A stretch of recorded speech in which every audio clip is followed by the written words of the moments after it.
This episode is brought to you by Allstate.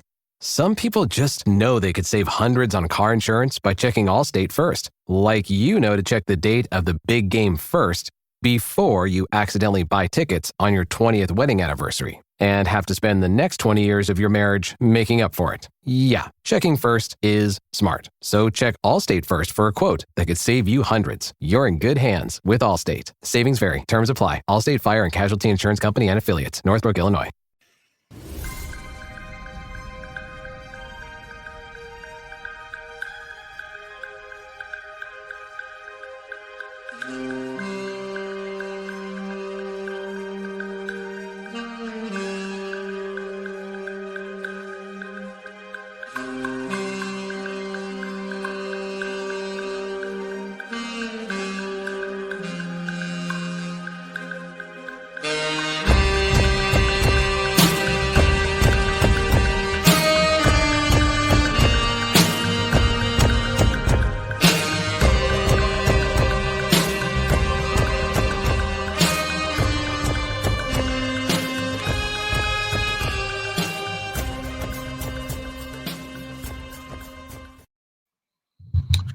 Hello, welcome to Pod Maverick.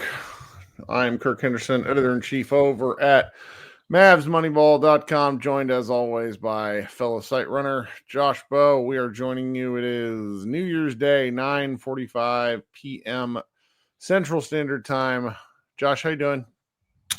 Doing okay. Just realized after you hit play that I've got a computer wire hanging in my background. I forgot to turn on my overhead light. We are starting the year off right. I am in the dark with a cluttered background. Very appropriate for how the Mavericks season is currently going. So why not, I guess, just lean into it. Kind of a bleak evening. I mean, not entirely unexpected. The Dallas Mavericks fell to the Houston Rockets 110-99. Kyrie Irving was back in the lineup.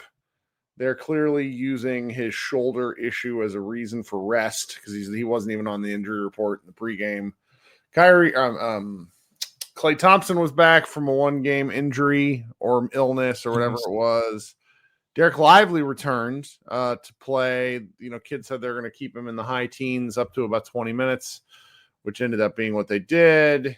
And Dallas Mavericks just didn't really have the horses to hang with a very aggressive Rockets team. If you're watching this game in the first half, you were probably pretty frustrated with how the game was reffed. The Rockets had a 21-7 free throw advantage at one point because they were really kind of mavericking the Mavericks to a certain extent, just really bullying Dallas in various areas. And also it felt like Dallas couldn't get a call along the perimeter for guys like Kyrie. And you know, frankly, this is how the Rockets are designed to play. So just beating the shit out of a team, and that's what they did.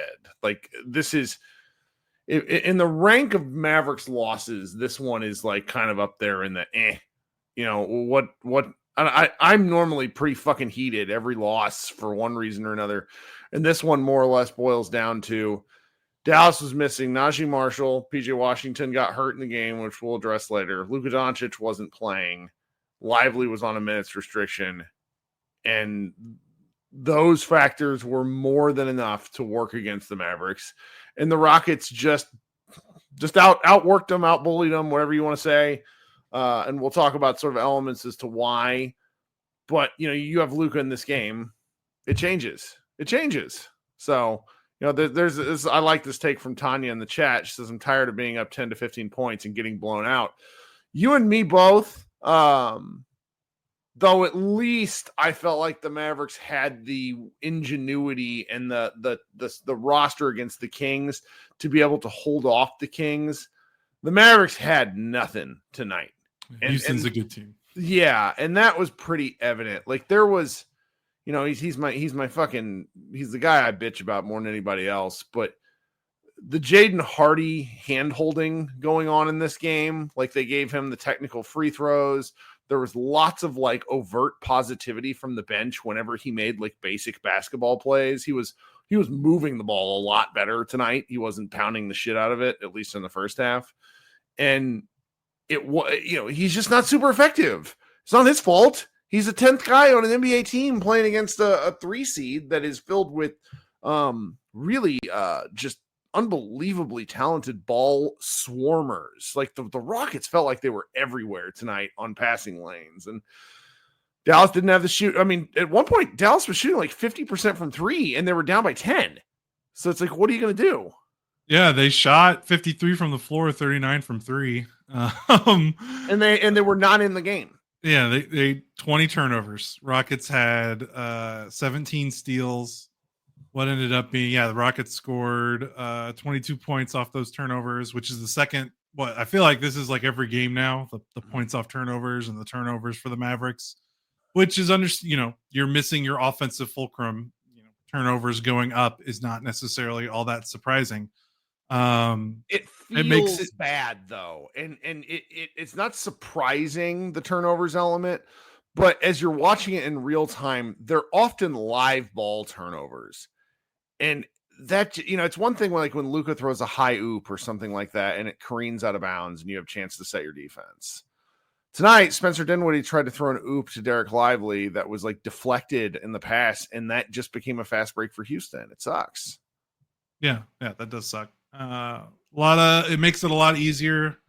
We talk about when Luka is healthy, doubling Luka is one of the dumber decisions a coach can make defensively guarding Luka.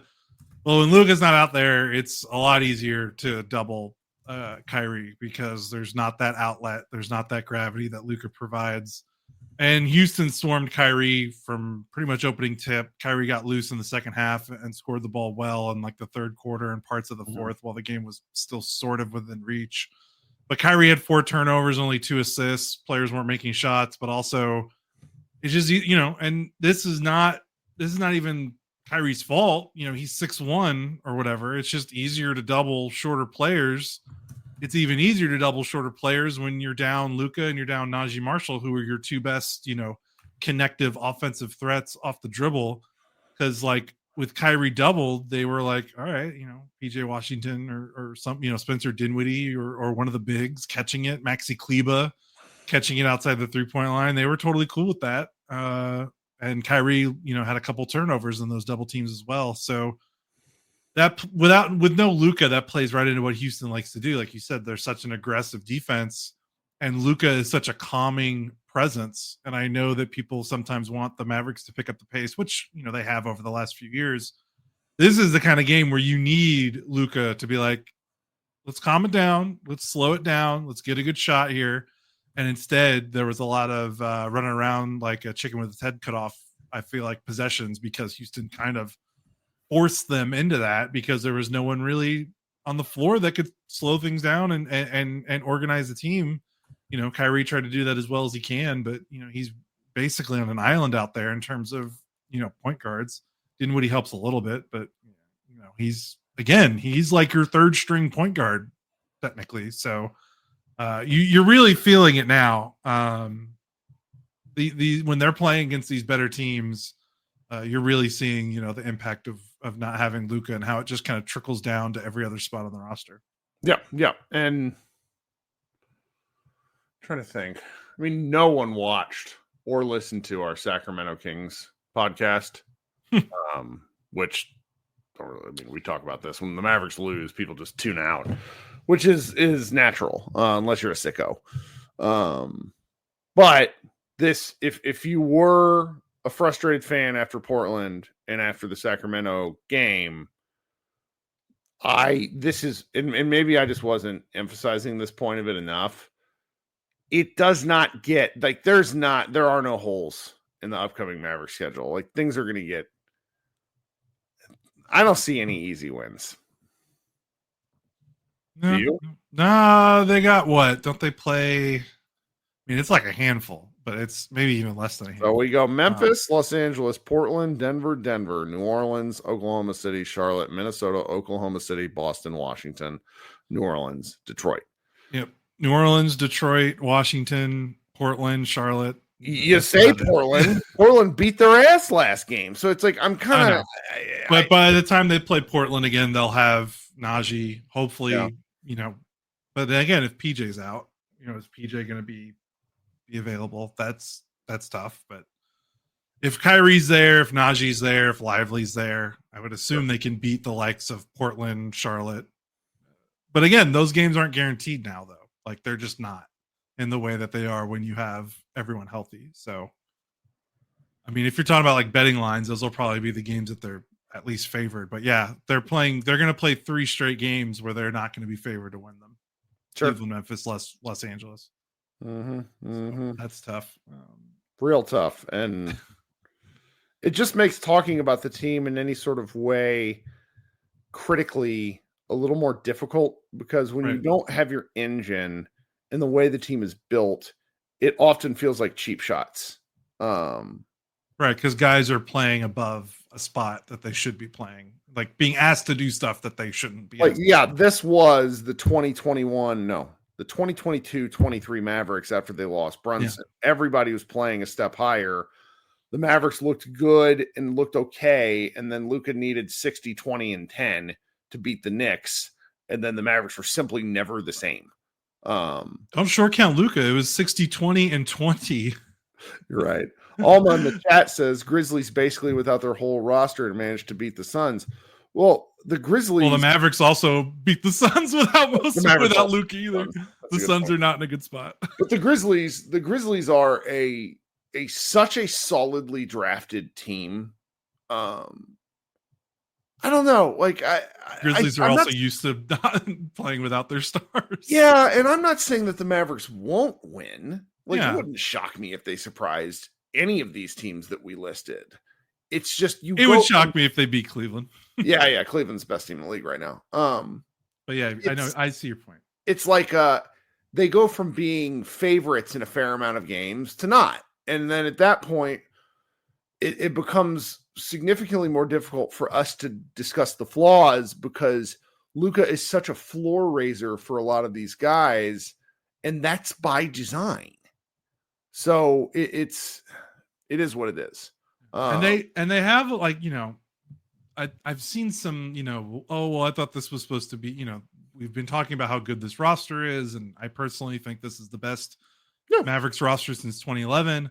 And like, their depth is still good. Like, all this is still true, but it's just, there's when they played that stretch without Luka and they went 6-2, the last stretch when Luka missed a week, I mean, they had everyone else. They had, I want to say they still had Najee, they still had PJ, they still had Clay, they had Kyrie, they had Lively.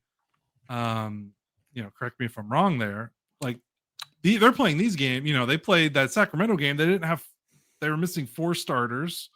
You're missing Luka, PJ for the second half, no Najee, and Lively's on a minutes restriction. Like, they're stretching. No NBA team can survive this many injuries. That's kind of what I'm trying to, like, this 3-game losing streak. I don't think invalidates the take of, this is a really good and deep roster. It's just like, I mean, it doesn't matter if you have the deepest roster in the NBA. You're not going to consistently win games when 4 or 5 of your top 6 or 7 players are not playing. It's just, it becomes insurmountable. Like, unless you're Boston or something, like, even then it's just tough. Yeah. And right now I'm getting it. This is mainly my Twitter feed, which I always over index, but I'm getting a lot of like refs complaining about this particular game. And I'm not super interested in it past. I do think it's worth mentioning that what the Mavericks did from the trade, basically Luka's 70-point game on, really following the trade deadline when the NBA changed kind of physicality definitions and what they allowed. The Mavericks were a physical team. Okay. Yep. And maybe that'll change again in the playoffs, that they'll be allowed with some leeway. But Houston is such a physical team that they dare you to call stuff. And the first quarter, really the first quarter and a half, Houston didn't have much go against them. And then that turned a little bit. And you know what happened? Did the Mavericks take advantage of the overly aggressive Houston defense to either hit free throws or find a way to get easier baskets? I would argue no, they didn't, because they missed half their free throws. Yeah, that's not great. And so it's like you look at this game and there's just some schedule elements to it. And I'm more concerned about what does it mean going forward. I mean, I got one of my good Twitter friends, Jordan, being like, I was told this team was deep. They are deep, but when the engine is gone, the ceiling drops significantly. So what do we expect here? Like where I really want to have some quibbles and take issue is like when they're deciding to rest Kyrie Irving. I'm getting frustrated with that. Like, if Kyrie needs a break after 7,000 minutes, okay, not really going to argue with it. But if you have your choice between a game against the Sacramento team who clearly on the ropes or a Houston team who is basically going to stab you for 48 straight minutes, who are you playing him against? I mean, I think it's because of the timing, because he played the back-to-back. Okay. The Sacramento game was 3 and 4 nights, and he played 80 minutes in the back-to-back. Against Phoenix and against Portland. Yeah. So the game to rest him, if you wanted to talk about where you should have rested him, maybe you rest him against Portland, and then you have him available Sacramento. Because you can't play Kyrie 3 games in 4 nights, and you can't play him 120 minutes in those 3 games. Like that's malpractice. That's organizational malpractice. Like, you just can't. Yeah. The only way you can, justify is maybe you rest in Portland, then you play in Sacramento when PJ comes back from suspension. Maybe that makes more sense. But Kyrie also really wanted to play, and he played a very inspired game. Yeah, he played a very inspired game against Portland. They should have won that Portland game. He dropped like 40-something points. They still had enough horses, I think, even without Najee, without PJ, without Lively, to win that Portland game. That's the one that hurts. Maybe you sit him that game, you play him Sacramento, but he wasn't going to play these last 4 games. He's not playing. He's sitting out one of them, and they, they did the best they can make that. Maybe it doesn't matter. If he sits out Portland, they lose that game. He plays Sacramento. Do they win? I don't know. Lively still wasn't going to be back. Clay was out. I don't know. Like, I don't even know if it makes that much of a difference. But I do know that he shouldn't have played. Like, after he played that Portland game, he could not have played that Sacramento game. That would have been madness for him to play all 3 of the 3 and 4 nights. But it also makes the decision. I don't know how they make these decisions now with all these injuries and suspensions. Like, it's just harder. Like, if Luka was healthy, then yeah, maybe Kyrie rests an extra game, or I don't know what it is, or they figure something out. I don't know. It's not easy decisions right now. Well, making health-based decisions is frankly really difficult, and that allows me to speak about our current podcast sponsor, company that I've spoken about regularly now, going on almost 6 weeks. Body Spec is a company that provides a DEXA scan, which is a full body composition scan that helps you understand what's going on with your body. Whether you're an athlete, person with a desk job like Josh and I, or a person really considering getting back into shape, a DEXA scan is a great way to learn more about where you are in your fitness journey. If you'll head into the show notes, there is a link to Body Spec, and you can see what I'm talking about. Right now, we're still offering a holiday promo code, PODMAVS45 at checkout to get $15 off a single scan. We're in the new year. This is a great way to kind of kickstart your New Year's resolution. Competitors charge as much as $150 for a scan like this, so you'll be getting real usable information for a great price. Again, if you'll visit the link in bodyspec.com in the show notes and use PODMAVS45 at checkout. Josh and I have each had one of these scans. They're an interesting process.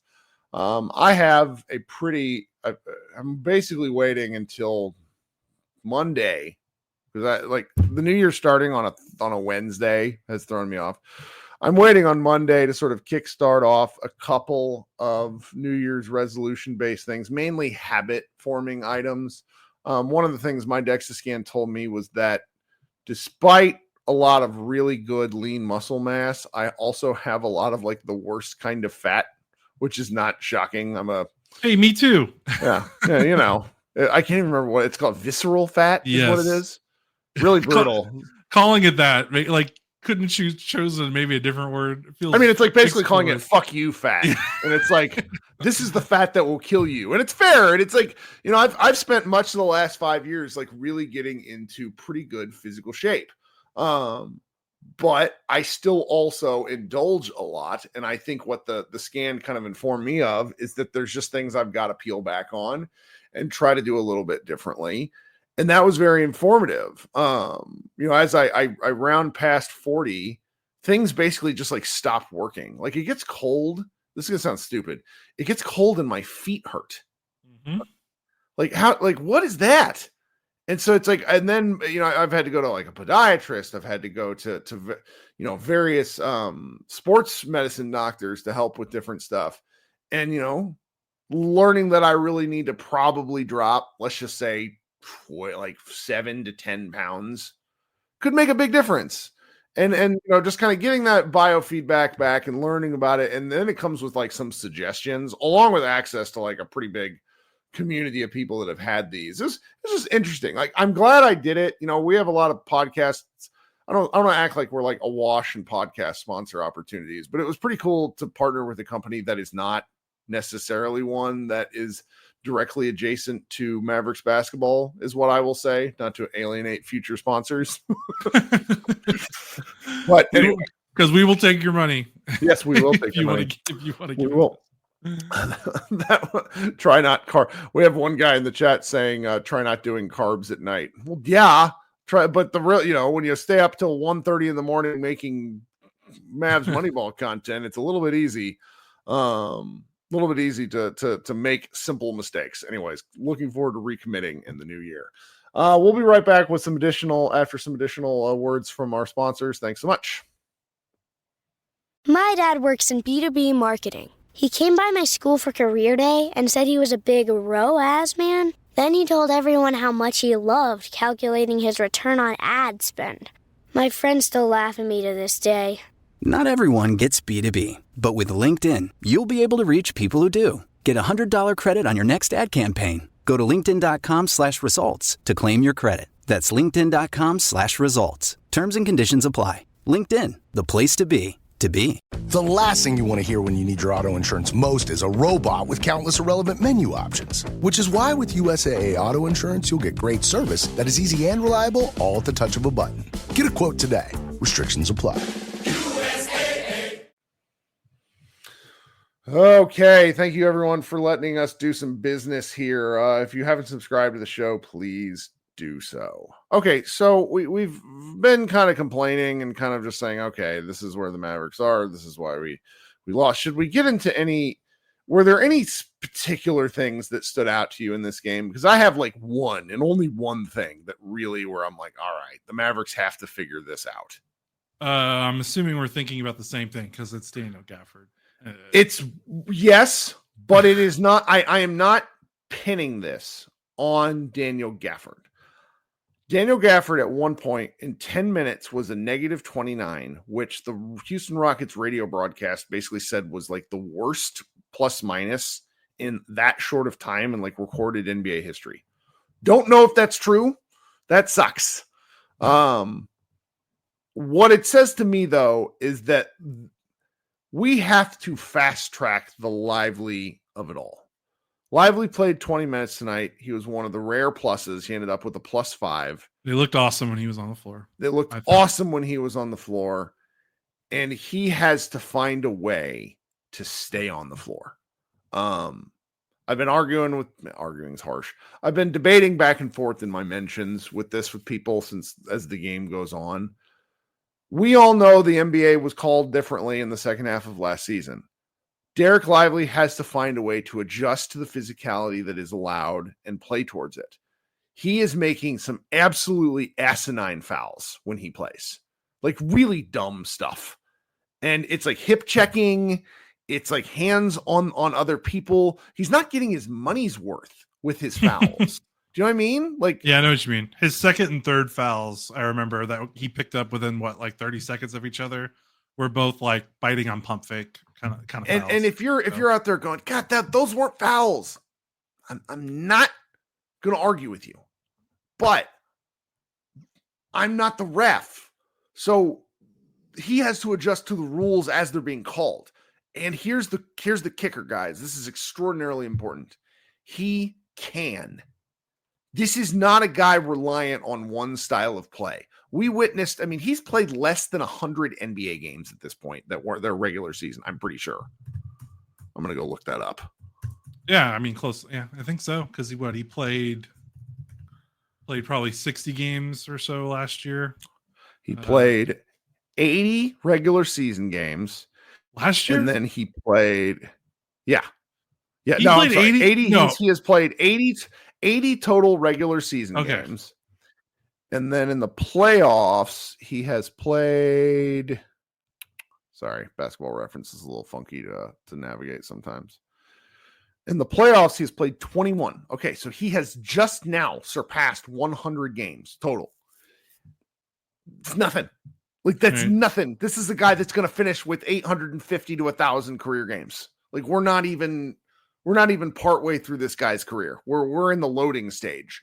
So he can absolutely figure this out. The Mavericks need to work with him when they have the opportunity to do so. And I feel comfortable that he's going to suss this out. But I more think of Gafford turning into Flambe as in terms of Lively needing to play more. Right. I agree with that. But also Gafford looks like late stage. Gafford played 12 minutes. He's gonna. That's the thing. Even if Lively played 35 minutes tonight, you can't. If Gafford is still gonna play 12 minutes, he can't be that catastrophic in those 12 minutes. That's the part that I'm a little bit concerned about. Now, obviously, if Lively plays more, then maybe you have a lead. You have more cushion to work with, so that when Gafford does come in, and if he does stink it up for 15 minutes, it's not as catastrophic as it felt tonight. Because again, Lively was on minutes restriction and he picked up 4 fouls in 20 minutes. So he just wasn't. And then I think the minutes restriction was what was keeping him off the floor more than the foul trouble. But the thing with Lively that, he's kind of been injury. He is injury prone. He couldn't stay on the floor at Duke. It was tough for him to stay on the floor. And I think it's less like there's something wrong with his body. No. And it's more that he is so freaking athletic and he is so, he tries so hard. I think he's kind of got this boundless athleticism that leads to some reckless plays that just reckless might be too strong a word because that implies that it's his fault, but he gets in the mix and that's a great quality to have. He wants to dive for every loose ball. He wants to go after every play. But he puts himself in so many situations because he can, because he's so athletic and because he wants to win, that he sometimes kind of, gets dinged up a little bit more than maybe he should. And that's something, maybe he needs to get a little older and wiser and know what plays to go head first into and which plays that he might need to take a step back. And he'll get that as he gets older. But the Gafford thing, Kirk, the Rockets in the third quarter? I don't know which quarter it was, but literally when Gafford checked in, the Rockets offense went, all right, just stop what we're doing. It's Sengun post-ups. Literally just give the ball to him, clear out. Let's act like it's 2004 and just 4 guys watch this guy post up one-on-one. And he scored almost every single time, it felt like. It was quite the cooking of one singular player. And Mavericks decided to double a little bit, didn't really work, but it's been a while since I've seen a player post up another player, be that cutthroat about just because they post up Sengun, a decent amount. I'm not trying to say they did something out of it. But he was stretching that was all the way out to the 3-point line. Yeah. And Gafford was no answer. Concrete feet. It was bad. And I have largely sort of stayed away from the really frustrated discussion around them because, again, if you're talking about Gafford in the context of he's not playing good enough, full stop. I'm not going to argue. If you're talking about how there are other backup centers on the market who are somehow better than him, I give me options. Who are you talking about? Are the Mavericks going to be able to go get Jonas Valanciunas? Probably not. His contract's kind of big. Like that's like one of and people who want like Nikola Vujacic. Like, again, like I don't want to insult people. But I can tell when you haven't watched basketball if your solution for Gafford's bad defense is to go get Vujacic. The only argument I could see is less about getting a better backup center, which is just so silly because Gafford is still, but more about how you allocate your resources. Like they spent a first round pick to get Gafford. He's probably due. I think he's due for a new contract in the next few years, right? Next year's his last year. They will move him before that. Like right. They're not signing him to a new deal. Right. I think that becomes a more interesting conversation to me. Yes. Where it's like financially and draft capital wise, how much do you invest? It's not necessarily can you get a better backup center, but it's can you get comparable production for lesser money or however you need to acquire them, and you spend that Gafford money on something else because he is going to play himself into a pretty nice contract because he's played really well in Dallas, but this last week or so has been pretty tough. He's been not good this year. Well, let's be honest. He put on he said in the preseason he put on a bunch of muscle, and it's like, for what? You can't rebound, you can't really defend, and teams are taking away the lob to him pretty regularly. And so it just becomes one of these situations where I don't see the Mavericks doing something right now. Now they could. They really could. I mean, No Name in the chat says Valanciunas makes $11 million. Maybe they could go get it. And I don't know. I hate beating a guy up for the position that he's been put in by the Mavericks. Okay?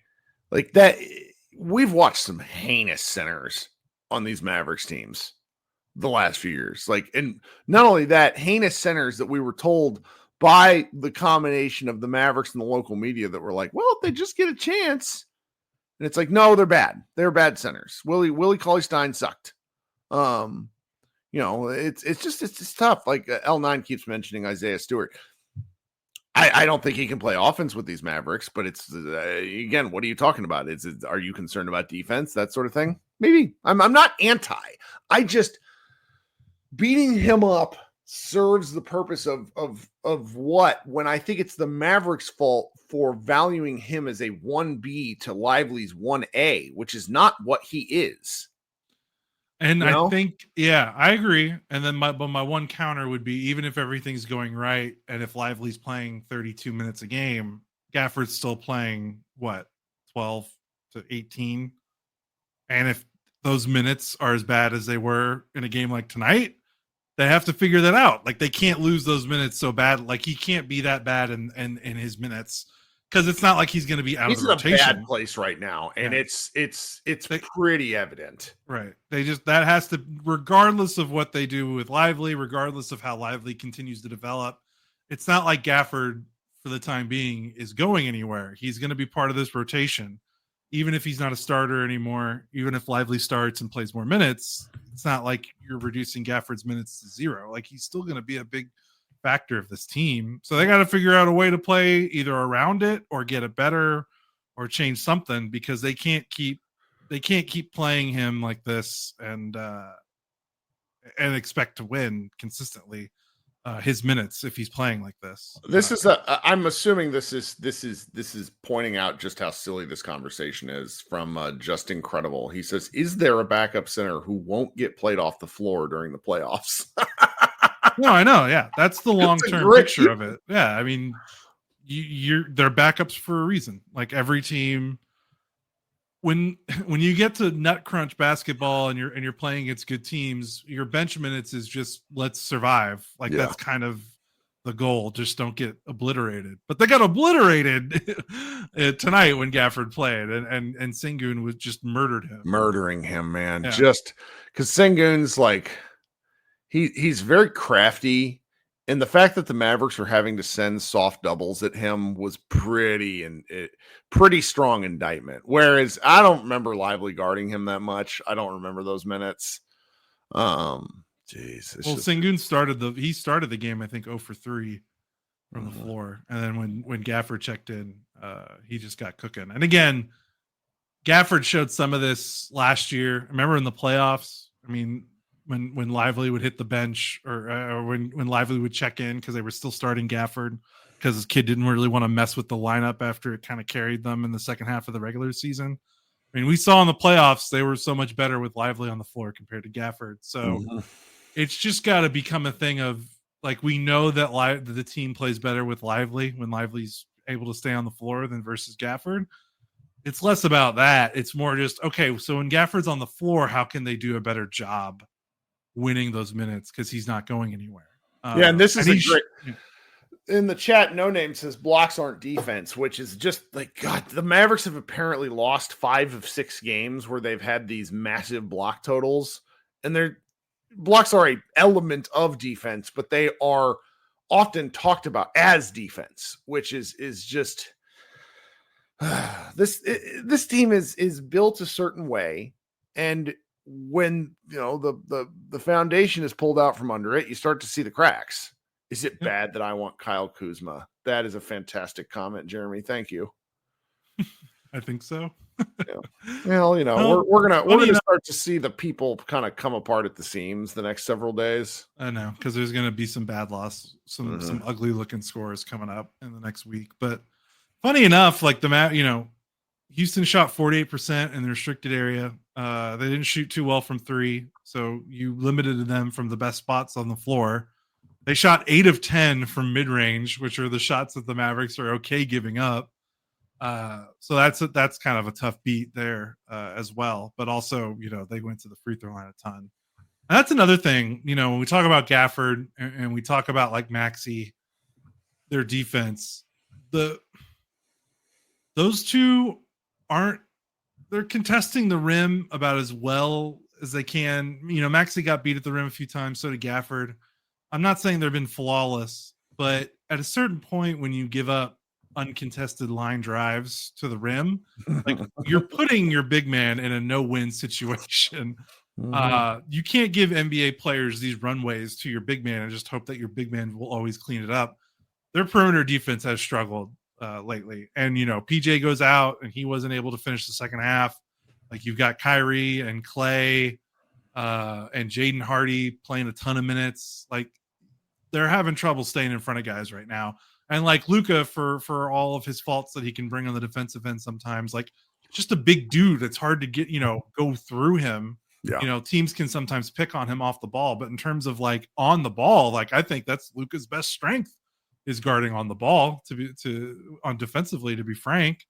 And I think the Mavericks are struggling a little bit there. Their point of attack has been a little shaky, and I hesitate to even bring this up because I'm going to get 1,000. This is why you don't, you re-sign Derek Jones Jr. And I get it. They certainly could use him, with all these injuries right now. But yeah, it's just, some of it is definitely on the bigs, how they're playing defense lately. But I also feel for these bigs as a fellow former big man who played, organized basketball. It is tough when a blow by happens and you got to go to the rim and you're out on an island and you're in these 2-on-1 situations at the rim. You're like, what am I supposed to do? So that makes it hard. Do you think we talked enough about the fact that the Rockets are just good?